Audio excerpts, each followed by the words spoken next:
So without further ado, I hand over to Rob. Thank you. Hi everyone, nice to see you all.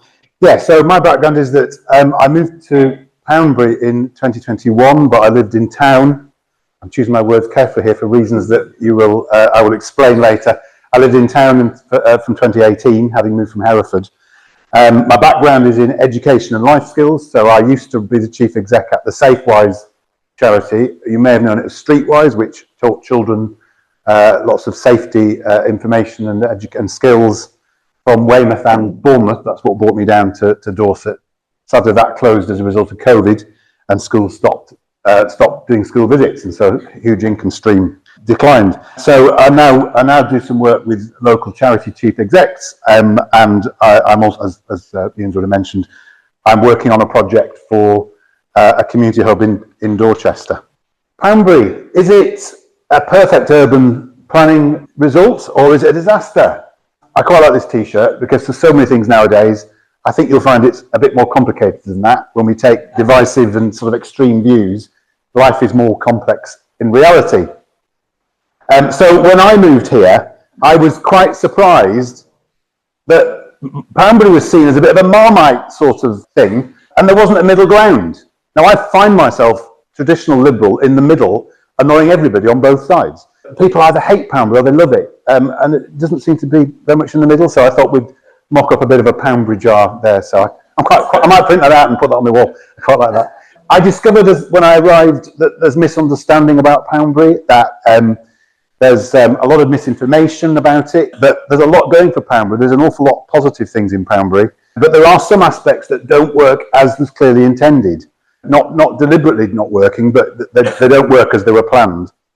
There is also, and this is where I touch on controversy, so if you're here to have something interesting to think about, there will be a bit of controversial things in here.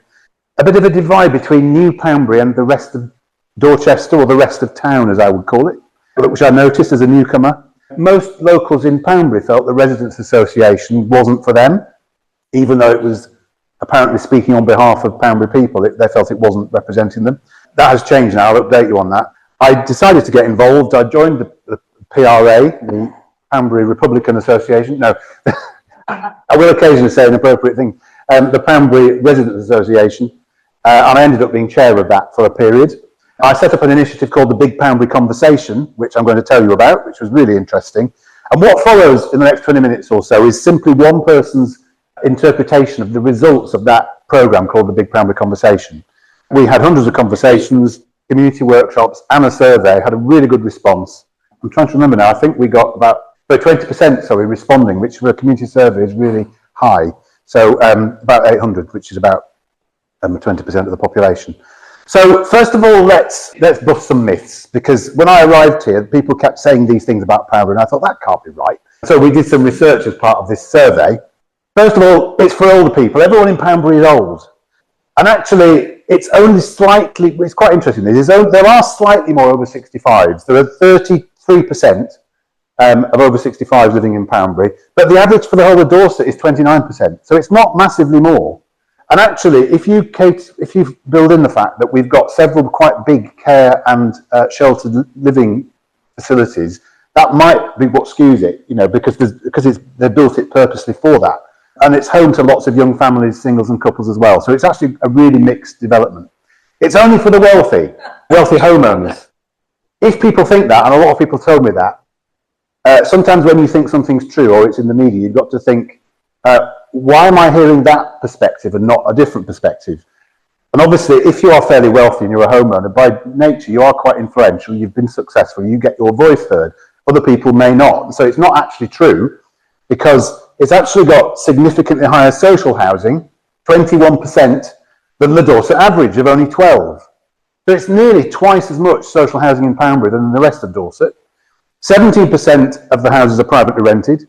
62% are privately owned. You might think that's quite high, but actually Dorset on average is 72%. So Poundbury actually has a much more of a mix of people than the rest of the county, which is quite interesting. And the school has got a much higher number of free school meals, which is the traditional way of measuring poverty in a school, than average. Now, Damer School takes from the whole of West Dorchester, so it's not just Poundbury, but it's still an interesting statistic. Thirdly, everyone in Poundbury drives. It's totally car dependent. There are cars everywhere. Now, so a lot of myths have truths mixed in them, don't they? So it is true that but the problem is that there's a huge outflow and an inflow at the same time. So whereas it was designed, and we'll come back to this, so that you could walk to the shops, walk to the school, walk to your place of work, walk to your doctor's surgery, what actually happens, that does happen a bit, it's not a total failure, but what actually happens is that a whole lot of people leave Poundbury during the rush hour in the morning, and a whole different set of people come in, park all over the pavements but during the day, and then they go away at 5 o'clock, and then the residents that have commuted come back in and park in the correct places. I'm paraphrasing slightly, but what's interesting is that 18% of households do not have a car. So nearly 1 in 5 houses don't have access to a car. And that's significantly higher than Dorset as a whole. Now, of course, Dorset's quite rural, so you might expect that car ownership in the rural parts of the county was high. But even then, we constantly talk about providing for car drivers. Poundbury's, I think, done quite well at making some aspects better for pedestrians, cyclists and people that don't have a car. And there is, despite all the problems we've got with bus services, there is quite a good, I think, a good bus service between Poundbury and town, which I use quite a lot because it's easier than trying to park in town.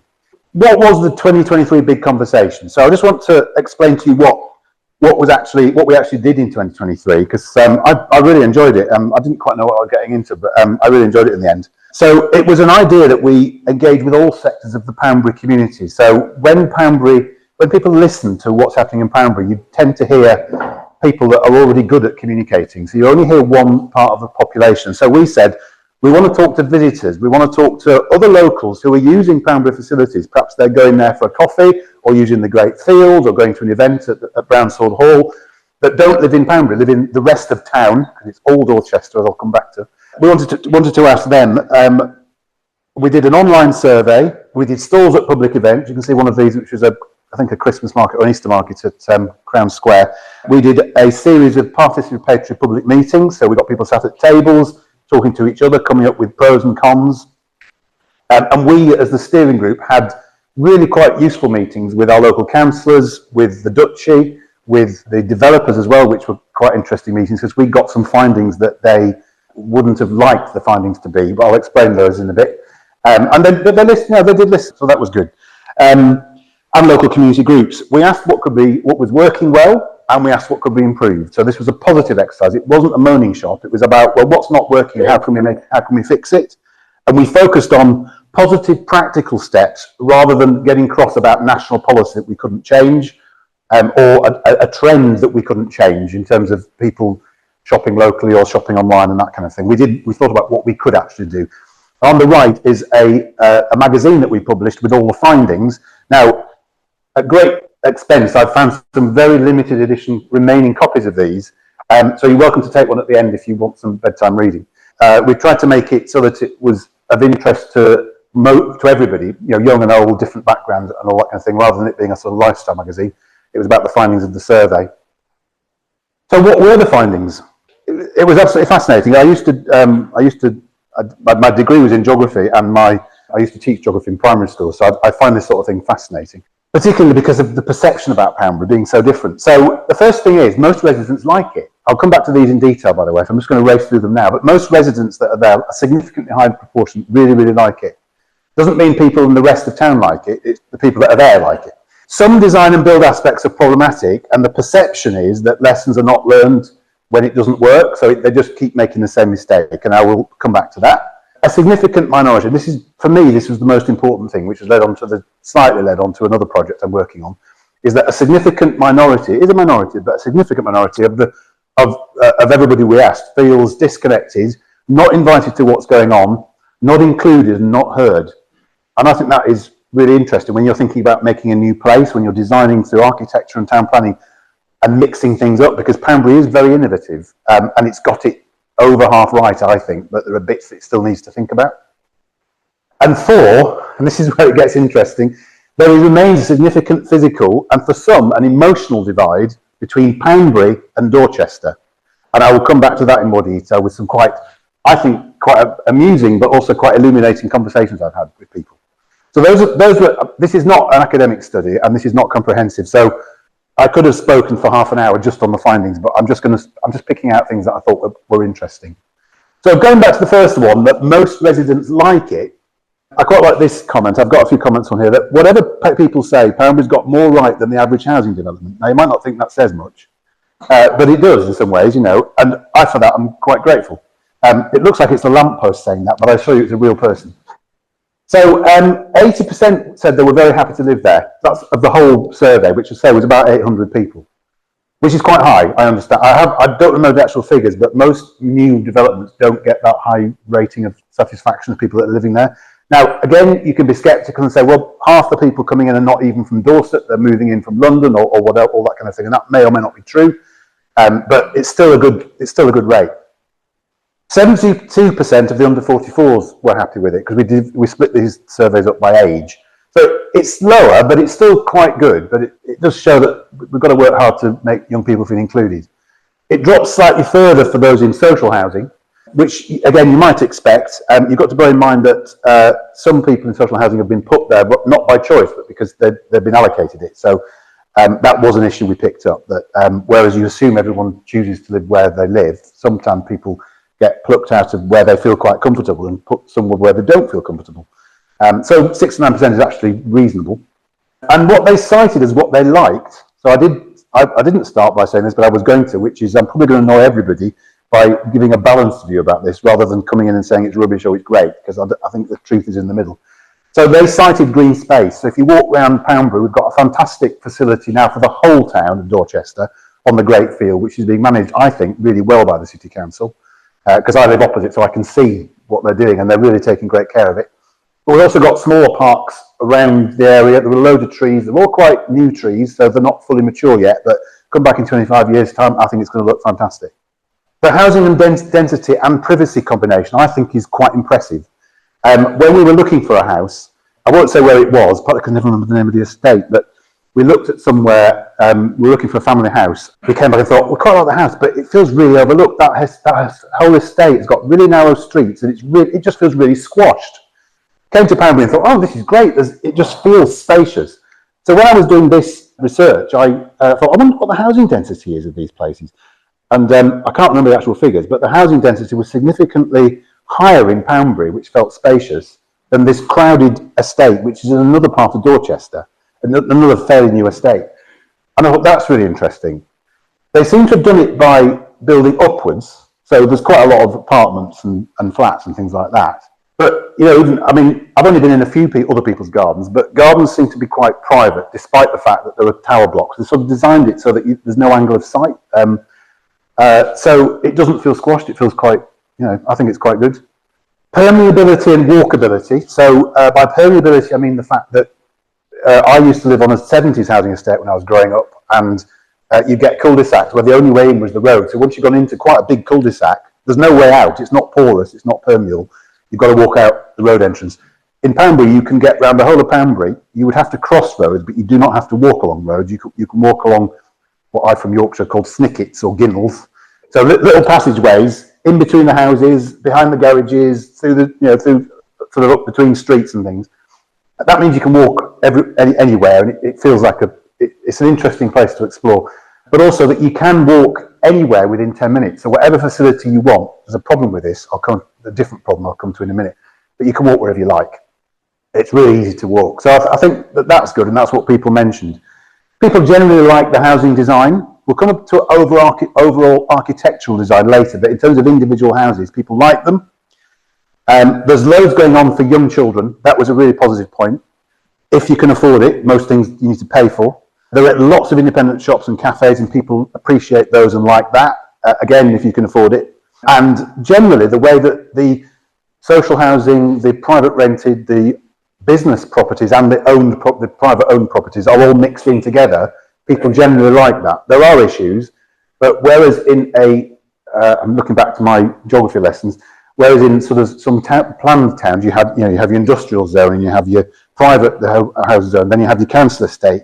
In Poundbury, these are all integrated, and generally people seem to quite like that, even though, because if you don't like it, you make a noise. It might sometimes sound people don't like it, but that's because they're making a noise about it, if that makes sense.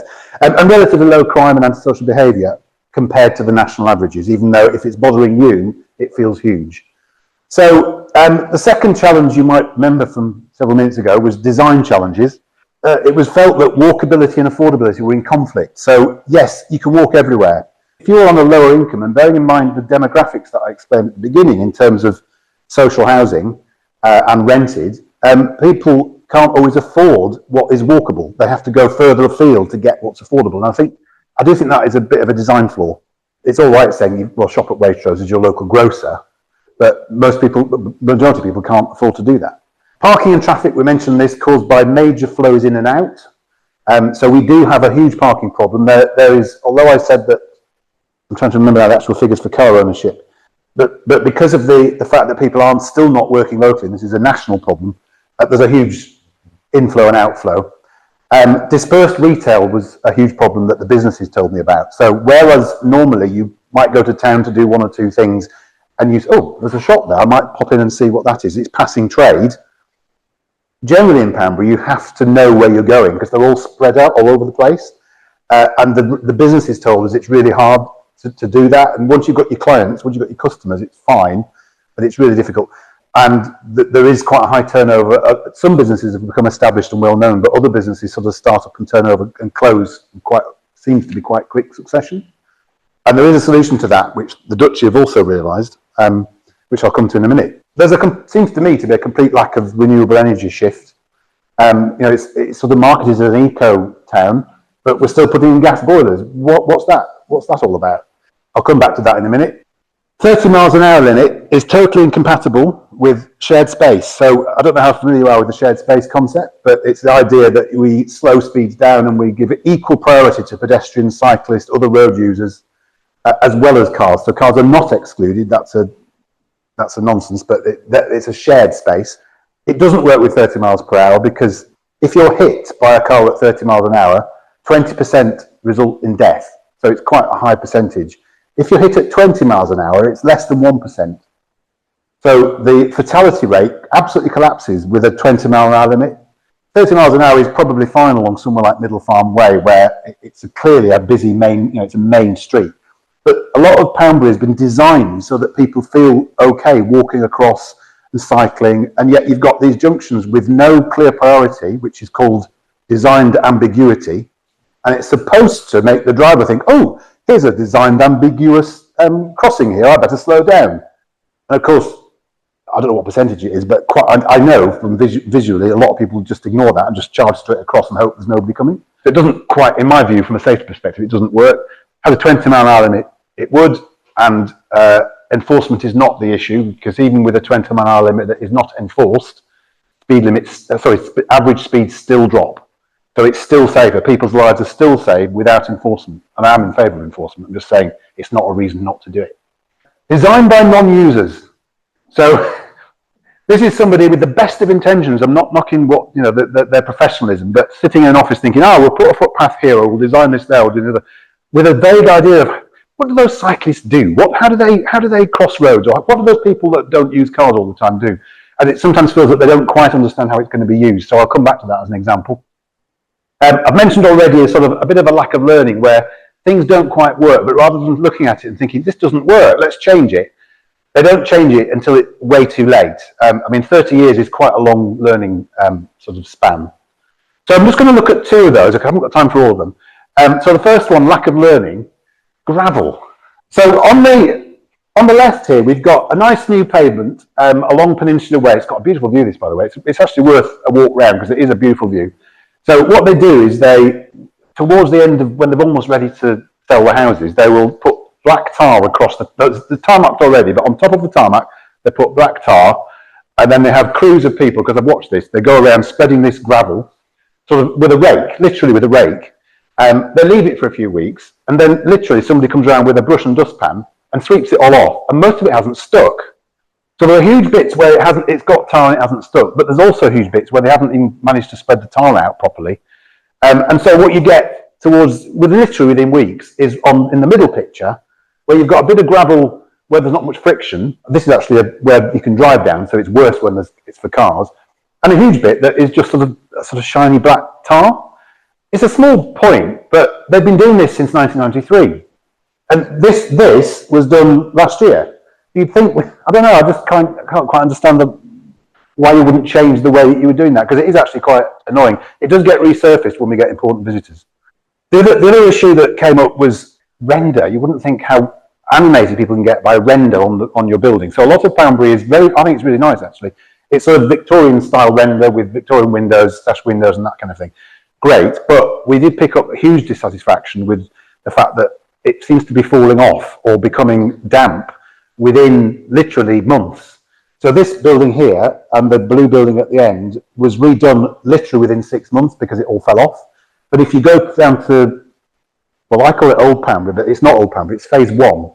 Because Old Poundbury is, I think, is the former local authority estate, but there's different interpretations of what it is. There's still problems down there, and that started in the 90s. So they haven't quite resolved that issue, and it's just about. I'm not a technician for those sorts of things. I'm not a construction expert, but surely there is a way of thinking this doesn't work this year. Next year we'll do it differently. And the other example is about design by non-users. This is the view along Peninsula Way. So I should have got one of the sunset. You get beautiful sunsets over there. So this is looking north towards Hardy's Monument. So you've got houses, a footpath, a green space with trees, the road, another green space with trees. Where would you walk? Because what I want to do is I want to walk on the right-hand side so I can see across the valley. There's no footpath that side, the footpath's the other side. I mean, they may be putting a footpath in, although I can't see any signs of it. It's just thinking, how are people actually going to use this? I mean, obviously you need a footpath next to the houses, but no footpath next to the viewpoint. And this road here, I've walked on there most mornings for the last 12 months. And I've come across lots of construction traffic, but I think I could count the number of local cars on one hand. So I'm wondering whether it's even needed as a road. It would be nice if there was a footpath, some sort of boulevard, you know. It's just about asking as a design point, ask the people who are actually going to use it what they think and what they like, because you'll come up with a better design. It's not a negative thing. This one was a hot potato. So a feeling of being disconnected and not heard. So this was because I think we've made a real effort to talk to people that don't come to residents association meetings, that are not in the conversation. And we talked to them on big events on the Great Field, at the workshops. We did it on the survey, and we went and actually spoke to people in their apartments. So we got comments like this. I'll read them out for the benefit of anybody that can't read it. I didn't choose to live here, and I've left my own community. They say you can walk everywhere. Well, I walk to Lidl because I can't afford Waitrose. It's quite a long way to walk, actually. I'm surrounded by posh cars and spas. It feels that my nose is being rubbed in it, as in, I can't afford these things, but I'm surrounded by people that are displaying their wealth. Interesting perspective. Where are we supposed to hang out with friends? That was a teenager, but potentially could apply to an adult that can't afford the pub prices. I'm on the 3rd floor of a block with no lift, and I have 2 young children, one in a pushchair. I was astonished that I spoke to a young mum that had that problem, because the private apartments have all got nice big lifts, but the social housing ones haven't. I don't feel people from my background are welcome. I can't afford anything in Poundbury, and I can't influence anything. Now, these voices are not heard usually because those aren't the voices that you hear about. So, because everyone thinks Poundbury is for the well-off. So these people, but what we just said is that there is a lot of, actually a bigger mix in Poundbury than there is in Dorset as a whole. So if it works for you, it's fabulous. But for a significant minority, it isn't. And I think it's fixable. An unfortunate divide between Poundbury and town. I've got some notes about this one because I wanted to get it right because it's quite interesting. So these were comments. Why do people say that they live on Poundbury but in Dorchester? That's what I didn't understand. Because the word "on" to me feels like a non-human environment. This is something that geographers use for like an island or a building site. But I hear a lot of Poundbury residents saying, "Oh, I've moved on to Poundbury. I live on Poundbury." You wouldn't say on London. Or maybe it's like Portland. People say I live on an island. Yes, but Poundbury's not an island, is it? It's an interesting one. There's a question. This is why I think the one letter difference is actually quite important, because if you're building a genuine community, you should live in it. And if you're saying on it, you almost see yourself as separate, which I think is interesting. I just think it's interesting. I'm not taking sides on this. I'm going to Dorchester this morning. Poundbury resident said to me, I said, you're in Dorchester. That's like someone in England saying, I'm going to Britain. Sorry, the other way around. No, in England saying, I'm going to Britain. You're already in it. What I was going to, and the final comment was, I walked around one morning a few months back, and there were 2 joggers that recognised each other and stopped, and one of them obviously didn't live in Poundbury. And the conversation was, oh, do you live here? I didn't realise it. No, I live in Dorchester. So the Dorchester town resident didn't see Poundbury as part of her town, but also the Poundbury person didn't see themselves as being in Dorchester. Dorchester's that town over there, which I think is a mistake, personally. I think that's not good for community relations. But the problem is, it's physically distinct from the rest of town, architecturally, because you come, even when you drive in, you sort of think, oh, wow, well, this is a bit different. There's these huge buildings and, it's very ornate. But it has got a distance from town, especially if you're on the west side of Poundbury. The physical entry points are slightly bizarre, so some of them have literally got bollards, and we joke about border control.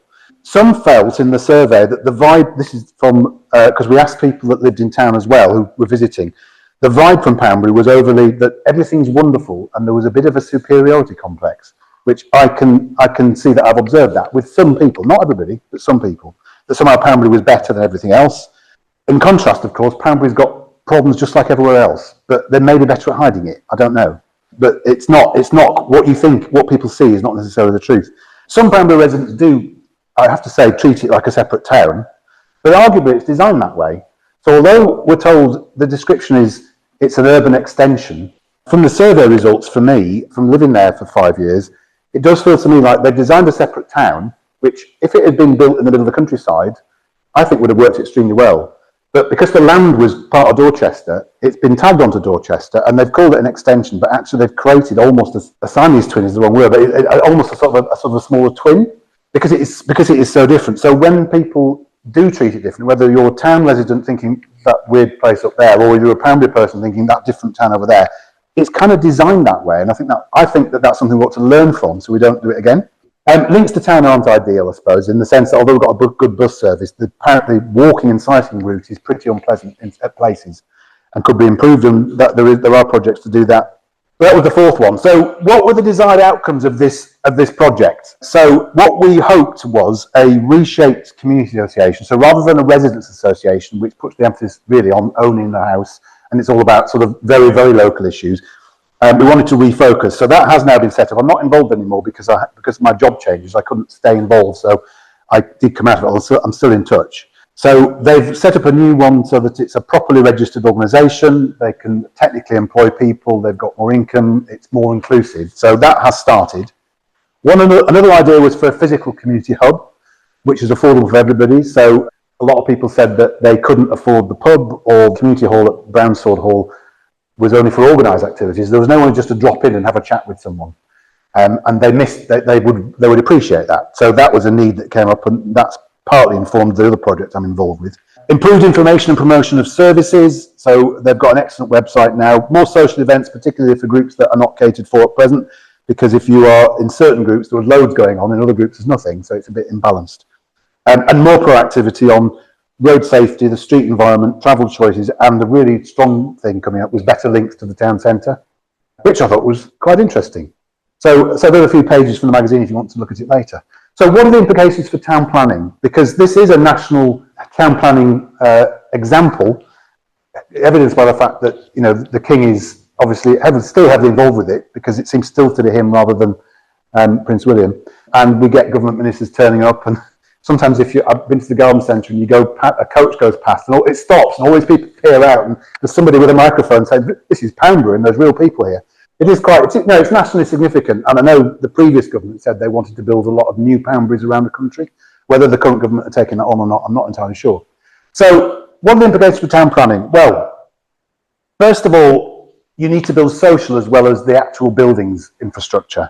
So mixing up social groups is an excellent theory, but if you don't invest in the social infrastructure, by which I mean affordable places for people to be, like community spaces, and like affordable food and grocery stores, so a bit of a mix, rather than saying we're not having a little, we're going to have Waitrose only. You need to mix things up a bit. I think that is an implication for other developments. The second one was I think you need a clear town centre for community and business. So interestingly, Anthony was saying he went to Nansleden last week. I haven't visited yet, but I do have quite extensive conversations with their community association as part of this project. And they've, in the plans, I'm not sure whether it's built yet or not, but they've put all their businesses and their community facilities in one central street rather than in Poundbury where they're all spread out. Now that is further away, it's part of Newquay, but it's further out of Newquay than Poundbury is from Dorchester. So one of the reasons for Poundbury being dispersed like that might be not to compete with Dorchester Town Centre. I'm not sure, but it doesn't work the way it is. That's what businesses tell us anyway. So have a clear centre to it. Speed limits make a huge difference to the street environment. If you've got high speeds, it's for cars. The lower the speed you get, the more other people can share the space and it feels safe. So an older person doesn't have to start crossing the road and then panic because a car's appeared out of nowhere. You can let your kids out to play. You know, it's a safer space and people will then start, it's a cyclical thing. It just creates a different environment. And as I say, I think having a 30 limit with deliberate shared space is actually positively dangerous. This whole thing about is it a new town or an extension, which I've just mentioned, you need to get that right. I think you need to choose. It's either an extension, and this is relevant to Norchester, north of Dorchester. Is it a place that is designed to support the town centre with very strong links of everything and absolutely not competing with it? Or is it a totally separate new town? You've got to make your mind up. And I feel that Poundbury has tried to do both and sort of got both half right. It's not totally negative, but it's also not positive either. The fifth thing I think would be you've got to build in climate resilience. The buildings we're putting up now in 50 years' time are going to be totally inadequate for the flash flooding, the major energy crises and all this sort of stuff that's coming down the line with climate change. That's actually a picture of my roof with solar panels on it. So you can have, the scaffolding still there if you peer closely. You can have solar panels in Poundbury, that's another myth that you can't have them. But they have to be on an elevation not that's south facing, which you'd think would be logical, has to be facing away from the street so that people can't see them because they're hideous apparently.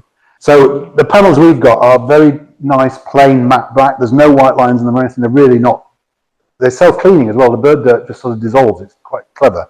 But if you've got to retrofit, it's not, they should be building houses with solar panels now or sort of photovoltaic slates or an alternative heating system, whatever the best way is. I'm not an expert, but we really should be doing that.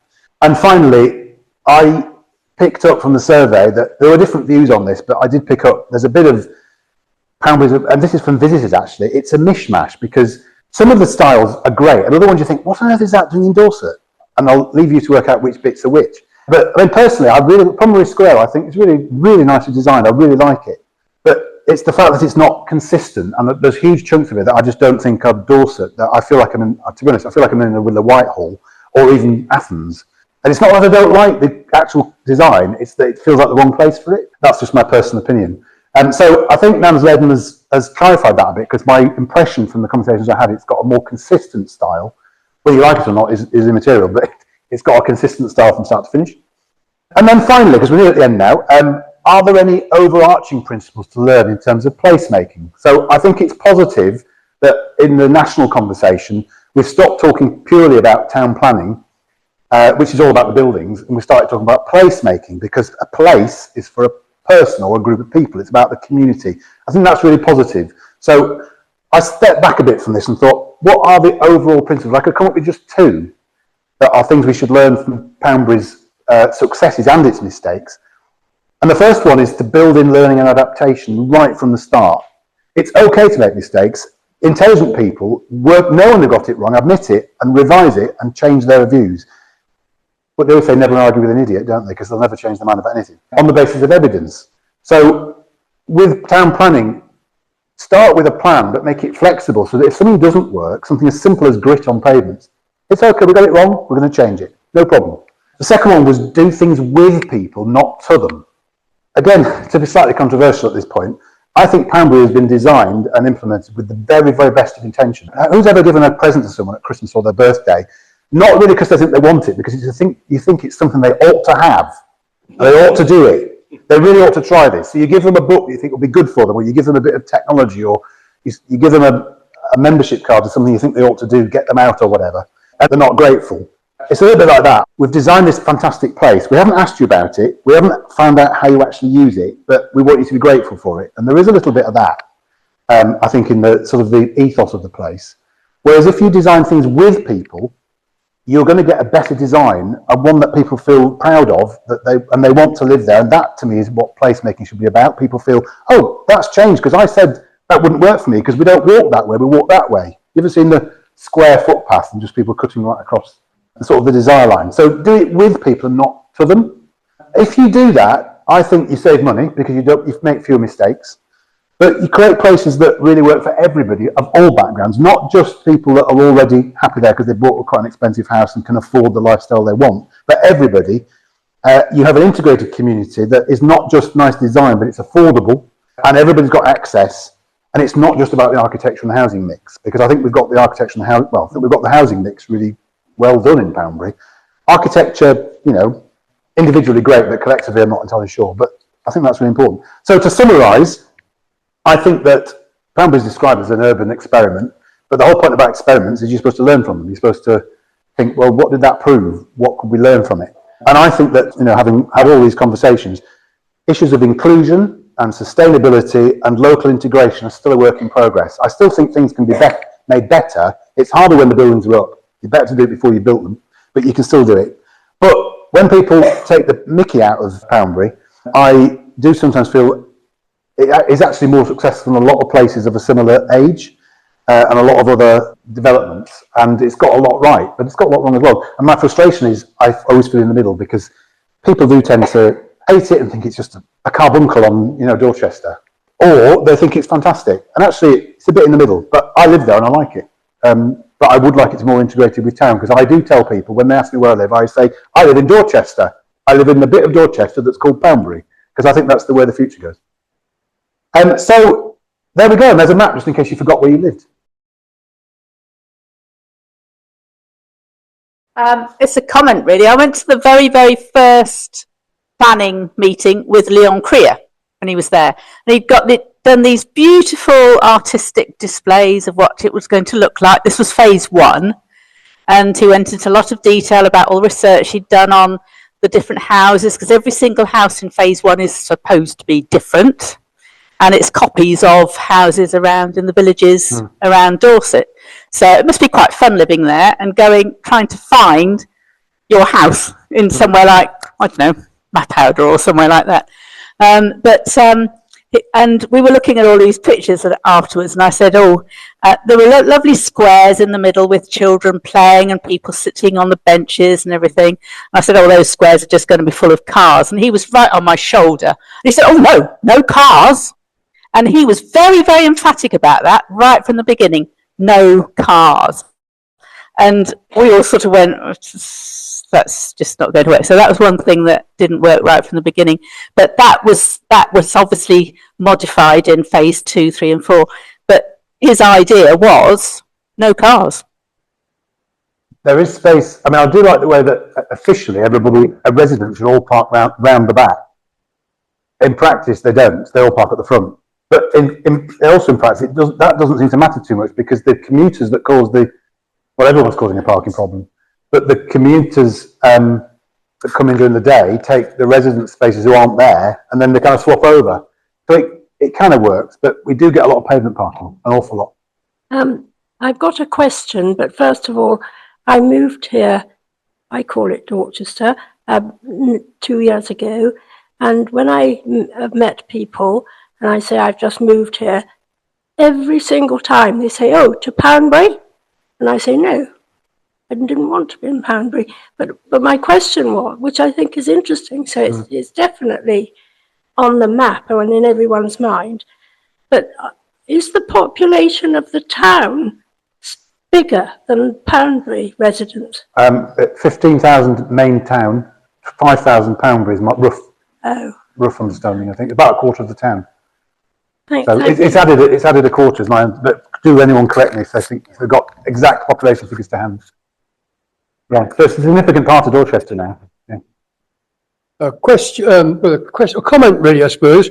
Poundbury had to happen because Dorchester was running out of land that was buildable.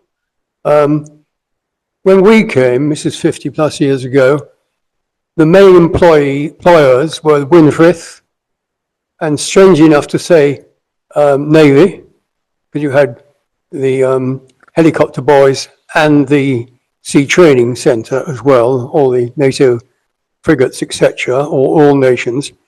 And then you've got the Army, particularly where the gunnery ranges are for the tanks, and even up to Blandford where the communications lot are. So those were purposes, but the duchy has been very slow to release lands until more recently, the last 40, 50 years. So Dorchester is seems to be very densely housed and not very much fun to walk through. The southern part is okay, but it's still, bungalows and houses and then roads that lead out of the town. The part that is on the fringe of Poundbury seem to be very close together, and it's actually quite a good community amongst all that section of the town. As regards Poundbury itself, well, it's a lovely place to walk around, and people say, what's it like? I say, well, it's a good place to die, because you've got a lot of undertakers and solicitors who feed off the dying. I misheard you there. It's a good place to die. Yeah, right. Good place to die. So you've got the two main facilities you need, coffins and legals. And it works for me as well. But the space for walking is a heck of a lot of land to walk on. So for people like me, I do a 5-mile circuit probably twice a week, right round. And it's strange that very few folks seem to walk through the cemetery to what really should be on part of Poundbury, is the ancient monument and the tumulus, from which you get fabulous views. So the new northern route, which you mentioned, I don't mind walking on the road because it's as quiet as a grave out there. No one's driving up and down except the builders' vans. I think there's going to be another entrance to the lane at the top end, because at the moment you can only go through near the cemetery, but further up, and that's supposed to be made into a 30 limit. At the moment it's 60, because people in Poundbury often do go over to the old Poundbury fort. So they're supposed to be, eventually they'll integrate that. But but the cars that park up there from Dorchester Old Town, where they exercise their dogs, a lot of that goes on. I think it's going to bed in over quite a long time. I mean, the social mix is good, but I understand why people say they can't afford to buy, because it's got a name, and people from, shall we say, southeast England and London seem to be the ones who are buying up, and the price goes up. And I'm pretty sure that quite a row of properties are just money banks that sit there unoccupied. Particularly on Peninsula Way, I'm a bit suspicious about some of those. Yeah, the ones the local people have bought them all. The ones that face the Great Field and the ones that face due north. So it's not going to face east on across the Great Field. Yes. East, yes, sorry, east and northwest. Yeah. So I think it's got problems that you can't do anything about. If people have got money, they can get through and do it. So, but I mean, it's better than what we could have had. That's for sure. Thank you. Thank you. You didn't ask me a question. That's why I'm just checking that I'd answered you if you did. Poundbury's not really to my taste, but give it 500 years and it would have matured and it would become interesting. If the house is still. But it needs to be matured. Yeah. Just a couple of observations. I haven't ever seen anybody in the green spaces, the ones that are in between the houses. Right. And also in Crown Square, there are massive benches, which is quite rare to see anybody sitting there. It's interesting that just on that point, though. When my daughter's 26, when she first came and walked around, she said, "Daddy, it's just so quiet." And I said, "Yeah, yes. But it is quiet. But if you walk around a housing estate nowadays, it's also quiet because no children don't play out anymore. They're all inside on the screens. So it's not just. I said it may not be just a Poundbury problem. The difficulty is that they've designed it to feel like a town centre. Lots of it feels very town centre-ish. So you expect people there. But in actual fact, it's a housing estate with a few factories. Well, that's one interpretation. I can remember the other thing. Duke's Parade, they're all big houses. I've never seen a single child. I think every house there is occupied by 2 people, which seems a bit sad, really. They're 800,000 or 900,000, I think, to buy. You're joking. No, I think they're quite, as is Peninsula Way. But there are lots of young people and families in other parts of the town, other parts of the area. Yeah. You said that you talked to the Duchy about the conversation you had. Presumably you got back to them, and what was the response? I mean, did they ever have any idea about, for example, limiting the number of estate agents and funeral parlours and solicitors? And making it more commercially friendly for the people that live there? Who's in the room? We did get back to them, and we got, for example, we got back to the developers and showed them the feedback about the render, because it was a horrendous problem. We did talk to the Duchy about affordability, particularly, and and saying, so you've got the Spa shop, which also serves part of the older part of town, in Poundbury Square, and you've got Waitrose. Presumably, with all this new development on the north side, you're going to have another shop, and wouldn't it be good to have an affordable shop? Exactly. But we've got no plans to expand anything. And when I asked the question, where you expected them to go, they didn't seem to understand. My feeling was they didn't understand, or didn't want to engage with the fact that there are design flaws in it, because it's in their defence, it's a bit late. But also, again, this is where it gets a bit political, but I don't mind being impartially political. If you talk to your town council about, well, not so much town council, but your local authority or planning authority, you have got some influence, because in the end, we vote for them every 4 years, and they are democratically accountable. For whatever historical reasons there are, the Duchy are not accountable in that sense. It's just a fact that they are a private company with very special legal rights developed over centuries. This is a very, very old issue. And ultimately, they don't have to listen to what anybody says. And as long as they've got enough people buying their houses and enough local authorities that want to put the social housing in, they don't have, it's not me coming up and saying, our survey showed this. They don't have to do anything with it. So my feeling was they did listen. We had a good relationship with them. They were interested, the developers and the Duchy, but it felt like the actual decisions were being made elsewhere to the people I was talking to.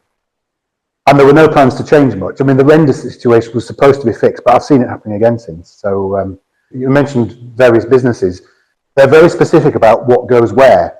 And I get that, because they've designed it to be a whole thing. So whatever the system is, I appreciate that, I can't, for example, I've got a studio flat above the garage.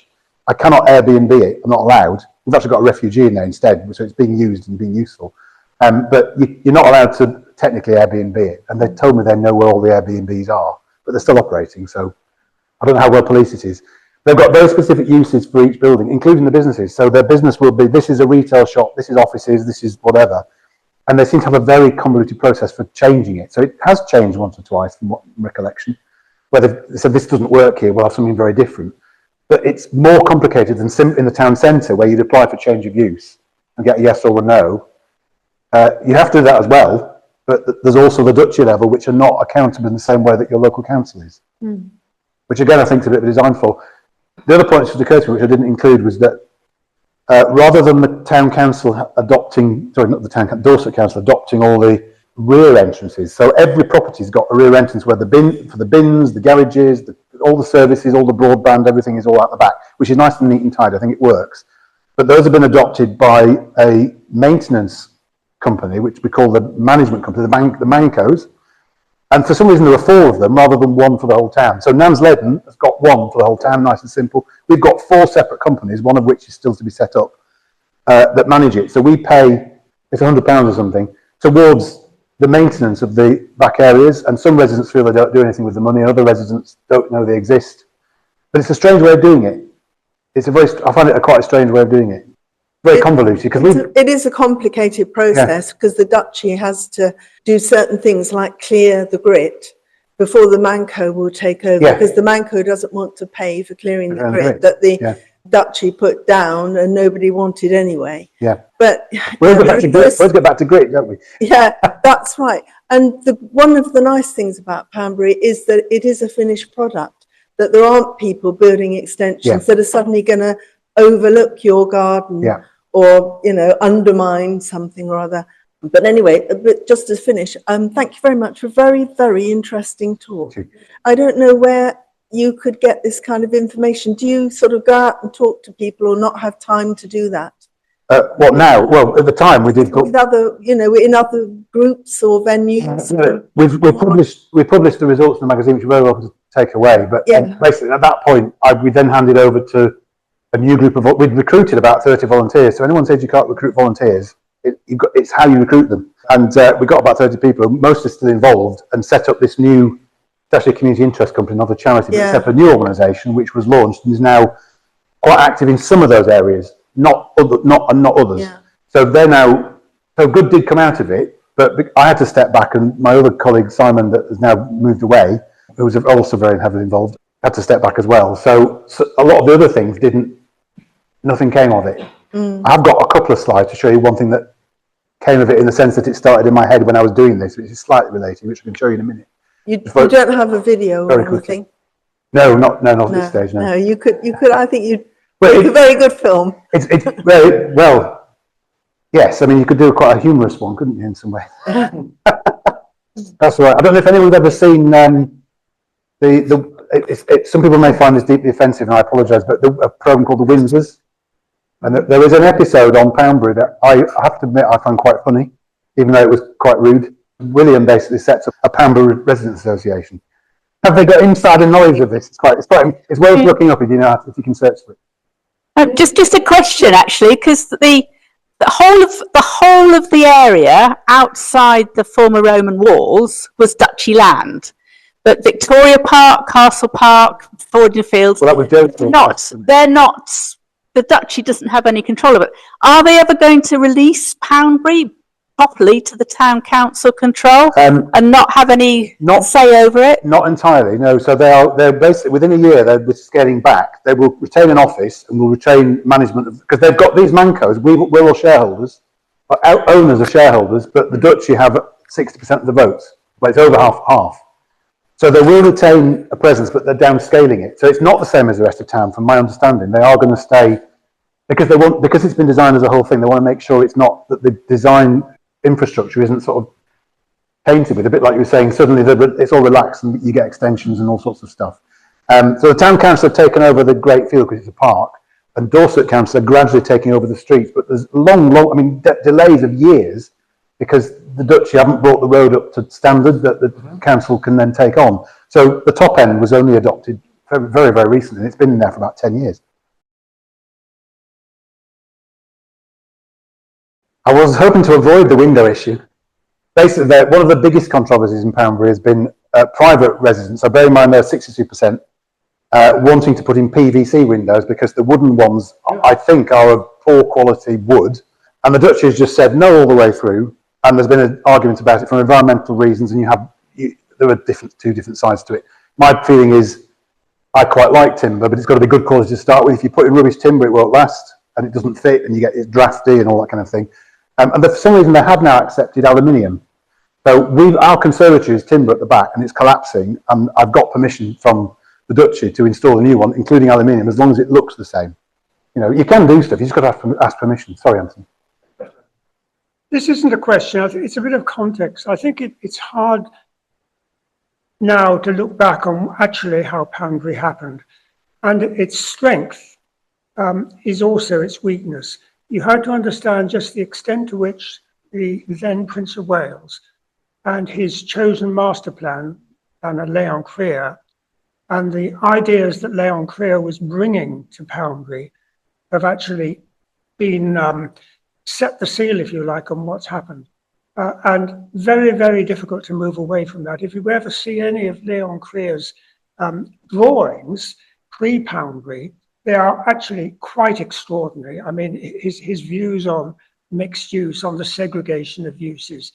There's some quite explicit drawings which appeared in architectural magazines, which illustrate the line of argument.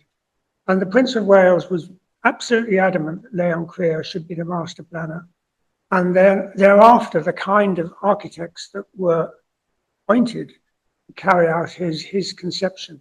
And I think that's one of the reasons why probably it's been very difficult to change and learn, because of this very, very strong hand that the Prince of Wales, and now King, has exercised over Poundbury.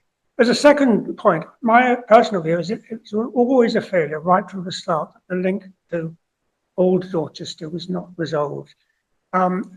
Walking down the Bridport Road, cycling down the Bridport Road is a nightmare. And it's a lesson which North Dorchester has to learn, and which sadly there's not much sign at the moment that the people employed by the consortium are actually listening to that. But anyway, it was a bit of a view of history, and hadn't involved a very long time ago. Right. Thank you. Really follows on from the previous comment, because for me, the fundamental problem with Poundbury is the Prince of Wales. a feudal lord who looked backwards rather than forwards. It's just a failed experiment because there's so much he could have done looking forwards. I mean, modular homes, for instance, and producing homes in factories and so on. This is the future. This is how we're going to make cheaper houses, not by building replicas of the past. And if there's one thing that really upsets me about Poundbury, it's Just one. when you walk around, all these so-called Georgian and Victorian houses, they've all got chimney stacks. And how many chimney pots has each chimney stack got? 2. What do you call, because when I'm on my morning walk for quite a while, there was a huge group of chimneys, and I keep forgetting to look up the collective noun for a group of chimneys, a smokery of chimneys or something. Yeah. Because basically they're just units like this, that they literally concrete on the top. And they've only got 2 chimneys. Yeah. I mean, I lived in a Victorian house, it had at least 4 chimney pots on the stack. You've been more explicit, but I sort of hinted at the willingness to learn and adapt, and the democratic deficit as well as an issue. I have 2 questions. One is a follow-up question. If an owner wants to alter the facade of his home, does he actually have to get the consent of the duchy as well as building consent? Yes. So there are 2 hurdles. Yes. The intention then is that really nothing will change in the external aspect of the streets. Is that correct? Yes and no. It depends on what you mean by change. I mean, I mean, for example, when we looked at our house on Rightmove, it had one colour door. When we moved in, it had a totally different colour. But they got permission to change it. Yes, yeah. Because there were a set of colours you can choose from. So some things are like that. And as someone alluded to, you can't build extensions and things. But if you ask them and keep them on board, you get a lot. Basically, if you go through the process, I found them quite within the rules that they're operating in, because their commands come from further up. It's not them. Yeah. They are flexible. You have to keep it within the spirit of the place. And there's also a lot about what's visible from the front. It's all about, this is what annoys me about the solar panel issue, because to me, solar panels are not about what they look like, it's what they do that's important. But for them, it's all about what you can see from the street. So you got a lot more permission to do stuff at the back, but you're still not allowed chickens. Apart from, does anybody know where you are allowed to keep chickens in Poundbury? Well, the community farm, but also there's 2, sorry? No, it's the original farm, there's 2 original farmhouses, and they're allowed to keep, because they were there before everything was built, and they kept their permission. Yeah. My second question is totally different. You said there are lots of passages for pedestrians. Has there ever been a study of criminality comparing Dorchester town and Poundbury? Because there are lots of people who would hesitate taking a passageway at night if it's not lit. Most of them are lit. Well, I'm a 50-year-old male, so it's different for me than for other people. But it feels safe. My wife would say it also feels safe. That doesn't mean it is, but it feels safe. But yes, you're right. There's a conflict between making it permeable and making it everything really open plan. Yeah. But it's a good point. So there are no statistics. No, we didn't come across any. No. But there's no great problem in Poundbury. I know that there has been some drug dealing. Like everywhere, we periodically get drug dealing or vandalism or antisocial behaviour. There's a domestic violence problem across Dorchester that people don't talk about. So, and that's the same in Poundbury as it is anywhere else. But no, I don't know of any study that compares. No. I do know that 1 or 2 drug dealers have hired flats and come in during the weekend. But if you knew it, you'd tell the police. Well, I did. I was in touch with the commissioner. My nephew had somebody who he rented a room to who turned out to be a drug dealer and who tried to take over the premises, the cuckoo. I don't think that's a Poundbury problem. I think that's a national problem. Yeah. Okay.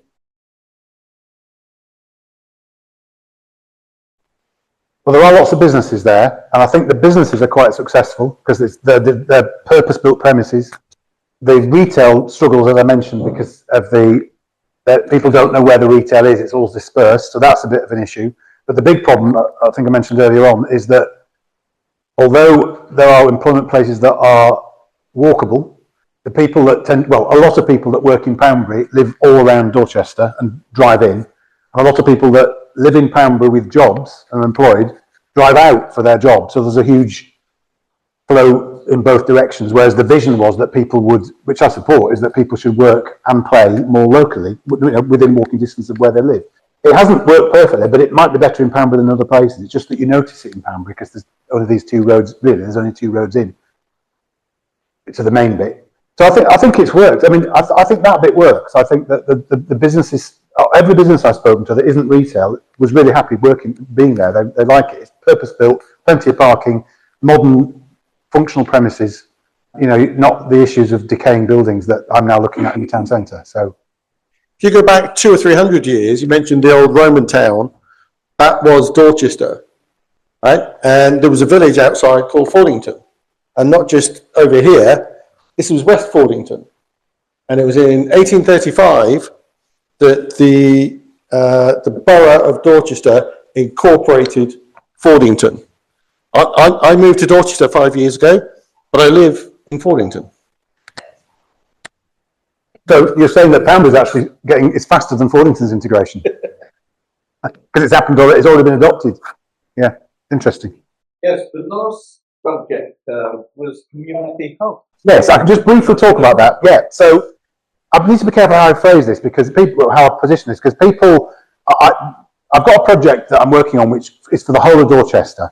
It sort of came out of what you've just seen because we identified the fact that people are missing real connection, particularly younger people and people at working age are missing in-person connection because everyone's gone online, and we've got quite a divided society with people in extremes and things like that. And there's also an affordability crisis, so people can't afford to go and meet friends in a pub in the way that they might have done 40 years ago. That then drove me to think, well, in Poundbury there's a need, there must be a need in the whole town, using my words carefully, the whole of Dorchester. So I've done a bit of research and I'm now setting up a project called Reconnection, which is looking at premises for a hub for business, community, creativity, as in arts and crafts and that kind of thing, and sustainability in the town centre, by which I mean Dorchester town centre, not Poundbury town centre, because obviously that's part of Dorchester. So I'm just going to very briefly, just take 5 minutes just to explain what this is. So you might be wondering why we're doing this, what's the problem?